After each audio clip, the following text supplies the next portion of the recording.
Hi, this is on Imagination. So oh my God, the data. Oh my God, this is extraordinary. I've been looking for this. I reverse engineered narcissism to figure out precisely what it is they did. I've been looking for this for so long. I wrote it live while it was happening. So the conversation was going and I was analyzing it, going, holy fucking shit, I can see what she did. And I'm sitting here analyzing it while I'm doing it. And then at one point, I'm like, I got to call the lab. So I called my scientists, talked to them about what was going on, and I'm still waiting for their feedback. But this is fucking blowing up. This is extraordinary. So first, it's all because of Vis Viva. Well, it's not just because of Vis Viva is a huge part of this. So I went back to something called well, I don't like the word soul and I don't like the word spirit. What's going on with my computer? What happened to my computer? Why? Why did it just decide to do that? Anyway, I don't like the word soul. I don't like the word spirit. So I've been looking for a long time to find a word that didn't give me ick. And I'm going to just get right into this. I've been working in phylophysiology, which is basically spell work and Magian. It's really, really advanced stuff. It's looking at physics, logic, and philology, which is the science of words. And it's seeing how physics is transferred in vessels and words. So in Magian, it's basically math. It is math. It's math. Okay, it's math. All right. It's not basic. It is math. Okay. So a word is a measure of logic. It's a Boolean. It's Boolean. Okay. So you're looking at true or false. That's all it is. Everything comes down to true or false. And if it's true, then it's open to receive. If it's false, it's closed. So then you can start looking at how true and false Boolean with math literally determines our DNA code, whether or not it's going to open or close. And it literally is the entire flow chart of logic that makes up our entire DNA panel.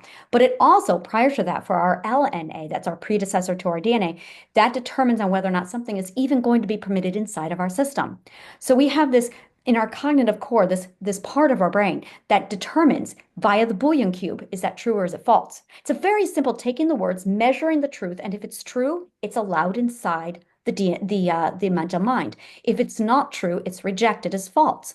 Now, what abusers do is they switch the coding on the Boolean cube. It's exactly like autoimmune disease, exact same fucking thing, where they go in and they change it so that truths are coming in and falses are being rejected. So now they can literally rewire your DNA and your autonomic nervous system so that they can literally program you. This is brainwashing to do whatever it is they want you to do. So now my question was, yeah, but how do they do this? Now I knew they do it with words and all that jazz, and I know their bag of tricks, but I still couldn't quite figure out what they were doing.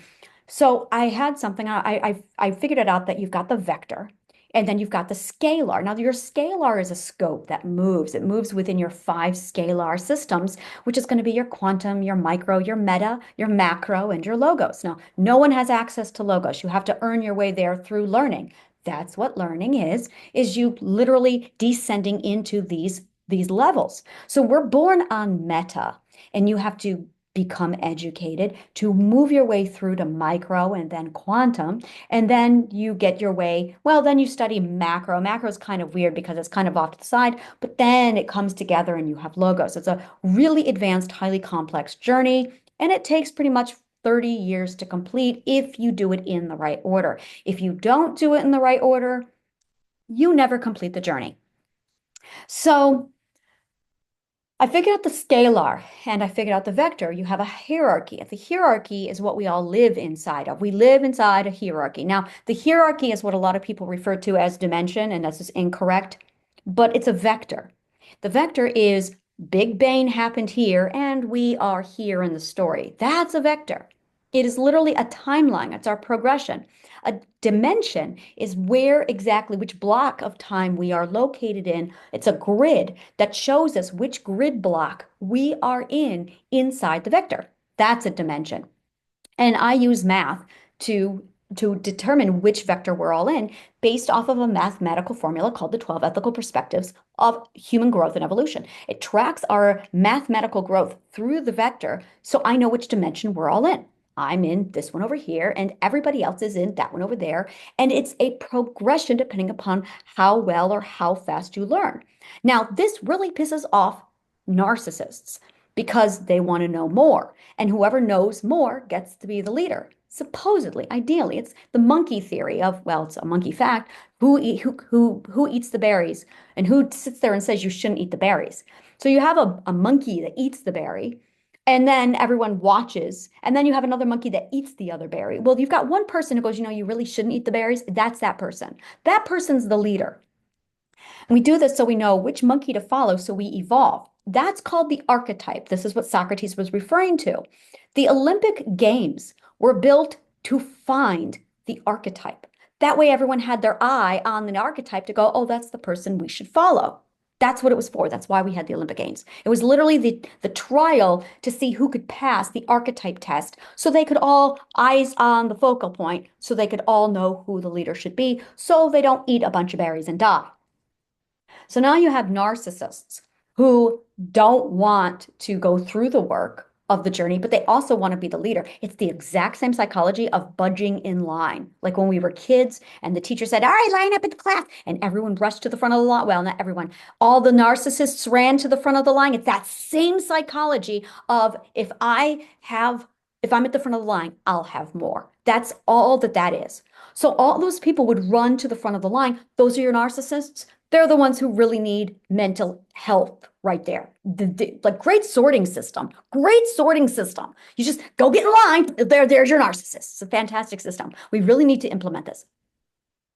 So now we have these conversations with people. Now we're told, oh, just ignore them. Just don't ignore them. Don't ignore them.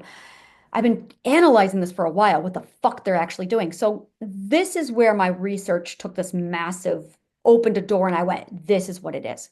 What they are doing is they are using the Vantage metric.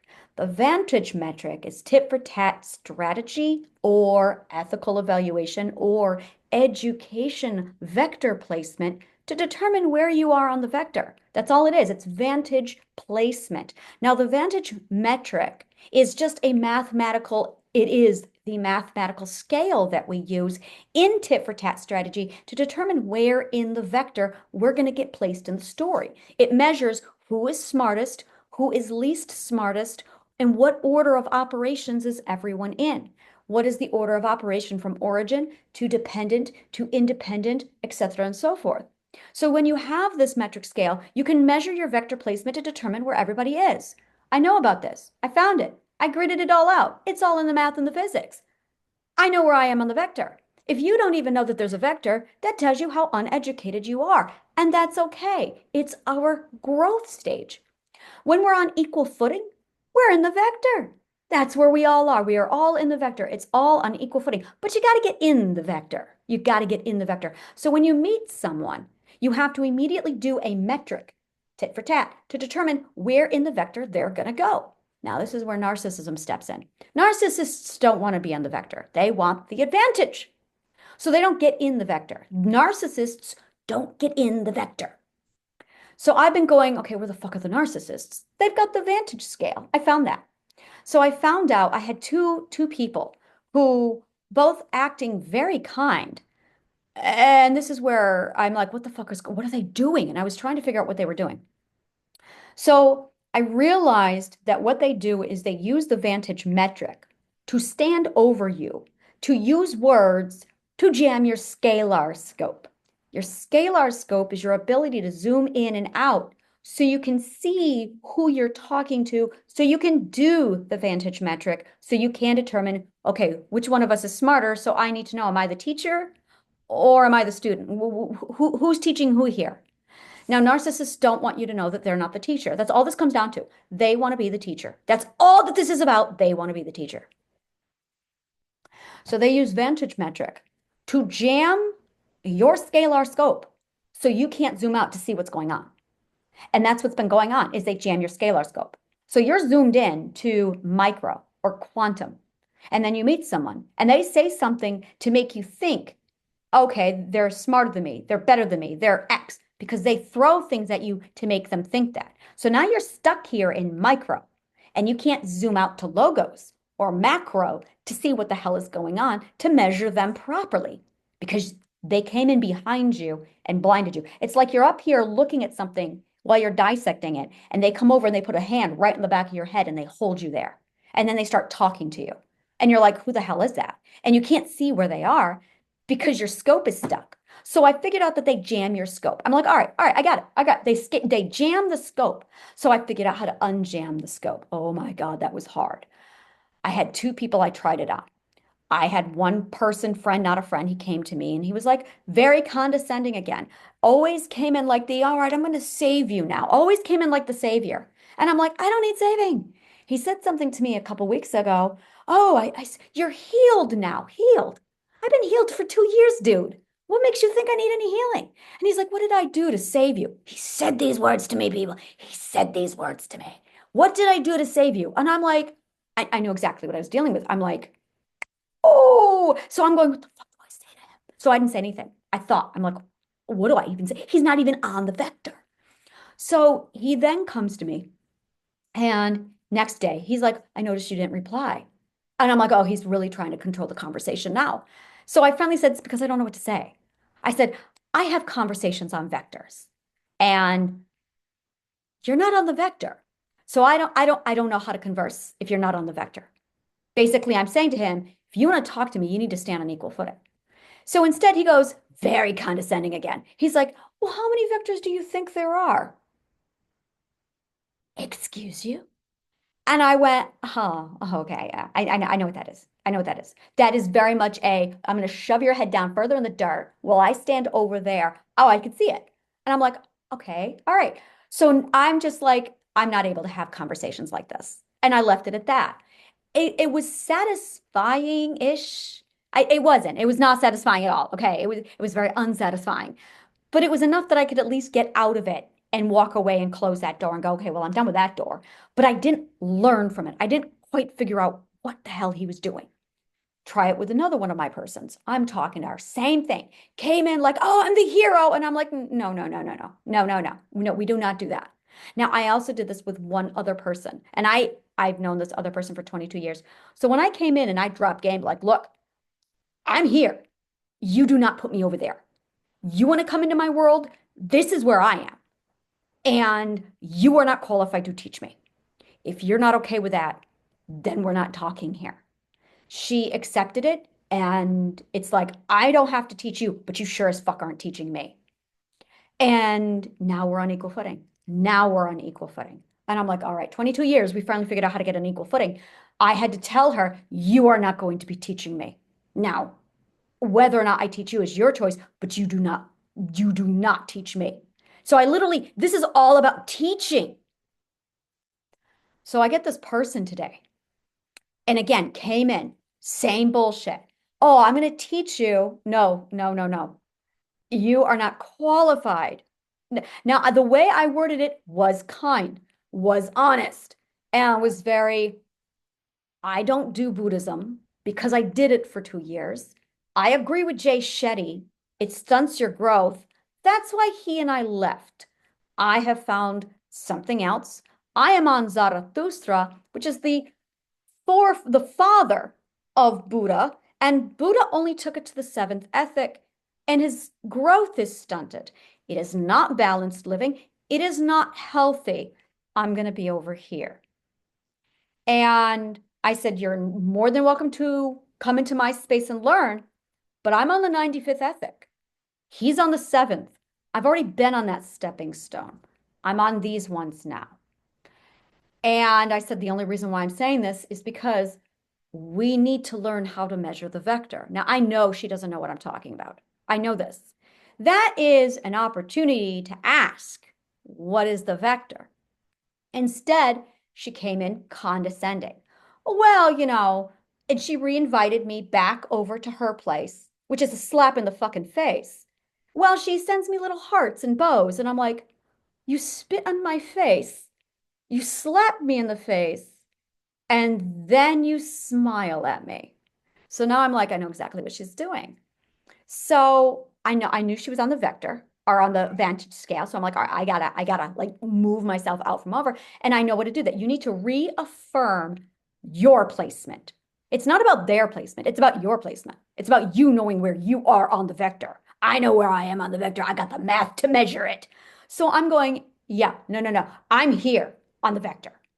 And I said to her, I don't learn from teachers who don't know how to ask questions, are not capable of measuring their own placement in the vector, and, oh, there was another one, uh, don't have a refusal to learn.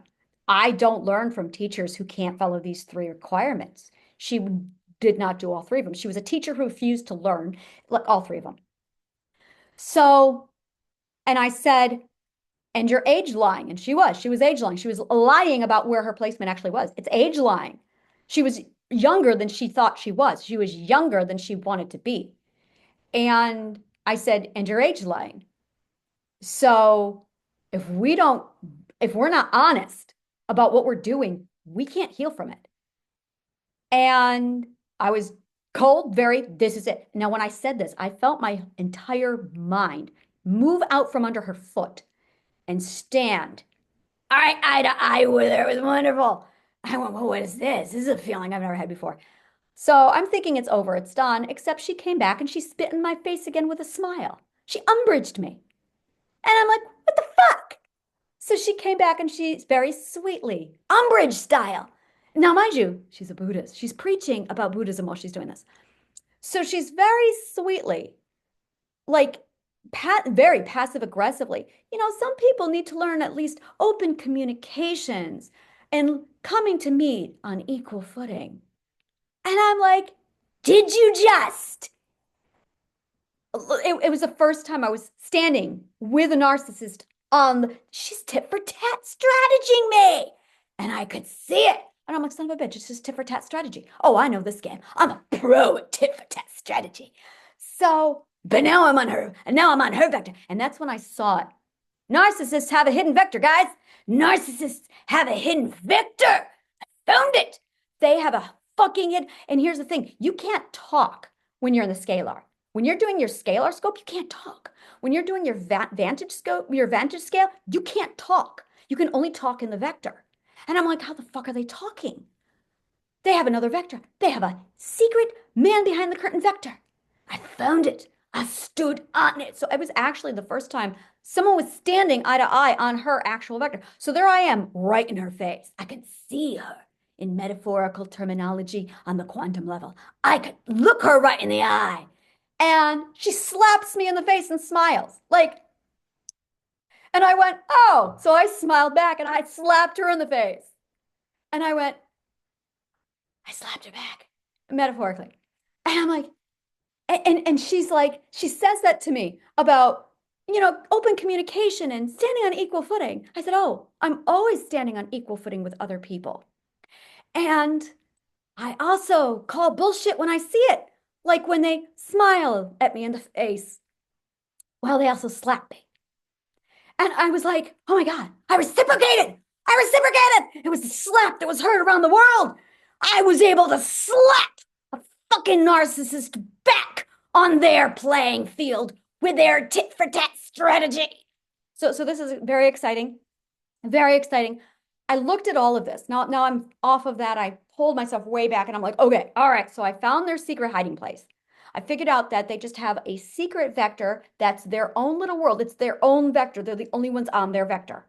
And no one ever comes up there. They have no idea. And they put it literally behind the vantage scale. So you have your vector scale where everyone else is standing, and then you have your vantage scale. But they've got another platform that's way over here standing above in bird's eye. So they're always an omniscient. That's how they do it. And I'm going, son of a fucking bitch. And then they just do tit for tat strategy. It's just tit for tat strategy. But you can't do tit for tat strategy unless you're on equal footing. You can't do tit for tat if you're not on equal footing. Like, and I see it now. You do tit for tat to figure out where in the vector you go. Not narcissists. Narcissists reverse it. Narcissists go on the vector first, their vector, and then you play tit for tat. But they make sure that they always win, so they're always at the advantage. You cannot win at tit for tat unless you have the advantage. But you have to be on equal footing to even play the game. So they hide in a spot where you don't even know where to look because they've got their hand on the back of your head, shoving your face into the ground. So that's what abusers are doing. Now, I got to figure out how to translate all of this into common language. So my first question is going to be, can you understand me? Can you understand me? That's going to be my first question to you. If you can't understand me, I have to translate it. My second thing is, how do I train you to do this? How do I train you to see it? Now, I'm fucking trained. I am disciplined. And it was hard for me. So I need to know how hard or how easy it is. I don't know if it's hard for me because I'm an apprentice at this skill, as are you, or if it was hard for me because it is that hard. And even though I'm this advanced, I don't know. So I'm going to need input from you. I need to know data. I need to know how hard this is for you, because if you're equally, if it's as hard for you, it means we're both apprentices in this skill. It means I get to learn with you. If it was really fucking hard for me, but I could do it, but you can't do it at all, then I need to do baby steps and create steps between you and where we need to get you to do this skill. That way you can control your vector. Now, I already have mental diversification for fortification already as a course. It's already complete. And all the tools inside of it are there. So this is the homework. This is going to be the homework assignment of, okay, here's mental diversification for fortification. Now, here's the actual using it in application in real life. This is what we're going to use it for, which is actually fantastic because there are so many narcissists. Oh my God, we can practice all day long. We have so many narcissists to practice this on. This is going to be fantastic. I'm going to say, go get yourself a narcissist and figure this out. This is going to be safely. So here's the other side, because that's like part two to this. Now let's set that over. Now I want to talk about physics, because this is really. Now, I don't have any science yet for this. I have my science brain. So I'm just pulling off of my intuition stage one, feelings. Okay. This is mathematical intuition or intuitive logic. I swear to you, vis viva has mass. Vis viva has mass. Holy fucking shit, could I feel it? I'm going, well, wait a minute here. Let's just do hypothesis here. If vis viva has mass, then that would explain why when we're sitting here and someone's standing in your bubble and you're like, dude, I need my space. You're in my space. What you're really saying is, dude, you're squashing my vis viva because I can feel you shoving its mass. So now my vis viva has to compress into me because you've squashed my mass. And I'm going, well, that makes sense. That makes perfect sense. Why vis viva would have mass, which is why we have a bubble, is because that's our space. That's our, hey, this is my vis viva. It's about 6 feet wide. This is our COVID space, man. Our vis viva. I think it has mass. I say this because when I was under her foot, she was squishing my vis viva. I feel it. I'm like, that's my vis viva she's smushing. So I had to pull myself out from under and get my vis viva out from my. Now, mind you, this was all with words. Just words. It was just words. And I'm like, this is just words. Now I'm sitting here as a philophilologist going, yeah, I know it's just words. Yeah, it's phylophysiology. I'm studying the fucking physics on this shit. Now I'm really studying the physics on this shit. So now I'm looking at it going, wait a minute. So we've got the ethical vector. We've got the hierarchical vector. So now I'm going, well, I know I'm mathematically the 95th ethical perspective. I know everybody else is around 4th and 5th and 6th perspective because of the math. Because A, B, C, D, E, F, G. I've got substantial evidence on this. I've been able to sit there and track my math the whole goddamn time. So I'm looking at all of this going, and I can feel it. Oh my God, can I feel it? Hypothesis. As you get an ethic, your vis viva grows in mass. And I'm going, this is extraordinary shit. This is extraordinary. Now, I'm only at the second ethic of the 8th round. So I'm like, oh, it's going to get bigger. Oh, this is very exciting. Now this makes so much more sense, because at the time that they knew about vis viva and they knew about all of this science, they knew exactly what they were doing because they had the entire fucking book to explain it. This is Bayesian. And I'm going, oh, it's giving me this whole other understanding of what really was going on with Rome and with Grace. And I'm just like, this is weaponized vis viva shit. This is like, what the fuck is this shit? So based off of all of everything, like in summation, putting it all together. And again, sketchy because I need to do research on this. So this is all hypothesis.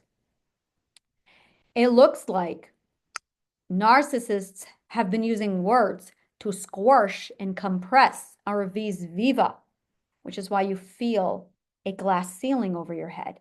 They've squashed and suppressed your vis viva.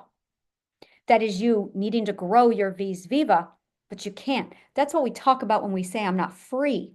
Our freedom is our ability to expand our vis viva. But if a narcissist is manipulating your placement on the vector to keep you smaller, so here's what's going on. Narcissists are only two and three perspectives. They're only two and three perspectives. I'm a 95. So when I get to a two and three perspective, oh, believe it feels exactly like talking to a 2-year-old. And it's just be gentle. But the 2-year-old is a manipulative criminal who knows how to take your vis viva, warp it, and put it in a box. That's ethical perspective one, so they can be over you. But if you know they're a two, then you can't measure them properly. But I'm a 95. Most people are fours. Most people are fives. Sixes really feel it. See, you can only compress your ethical perspective three perspectives before it really fucks you up.